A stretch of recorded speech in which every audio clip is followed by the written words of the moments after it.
আল্লাহ এক জায়গায় দুই ভাই, এক ভাই মাঠে কাজ করে, মা আছে বাবা নাই, মায়ের সেবা করে। আর এক ভাই ঢাকা থাকে, বাসা ভাড়া করে ছেলে মেয়ে নিয়ে বাস করে, কিন্তু বাড়িতে টাকা দেয় না।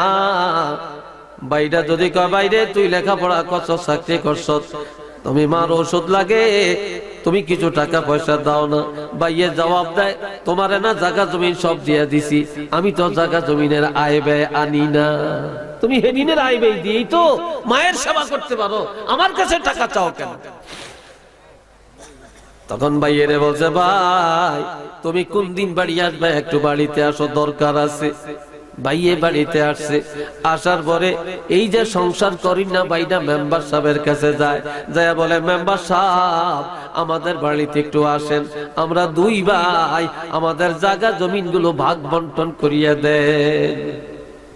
এখন ভাগ করতে বসছে, আর এখন ওই বাড়ির সোজা ভাই যে নাকি কাম কাজ করিয়া মারে খাওয়ায়, এই ভাইটা দাঁড়িয়ে বলতেছে, ভাগ দুইটা, এর বাহিরে ভাগ করলে আমি মানব না। কয় কি?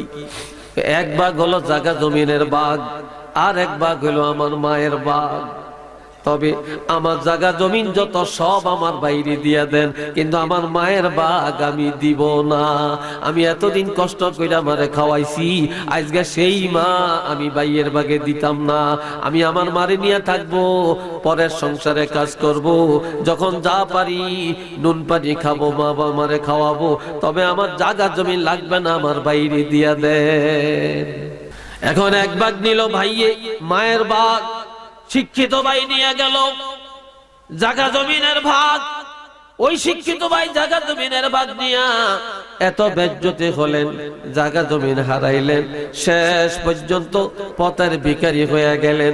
আজ এই ভাই মায়ের ভাগ নিয়ে গেলেন, মায়ের সেবা করতে করতে মা দোয়ায় সে কোটিপতি হয়ে গেল, এমনকি ওলি আল্লাহ হয়ে কবরে চলে গেলেন। এটা জোরে বলেন না আল্লাহু আকবার। এই জন্য হাতে পায়ে ধরে বলে যায়, মা বাপ বড় নেয়ামত।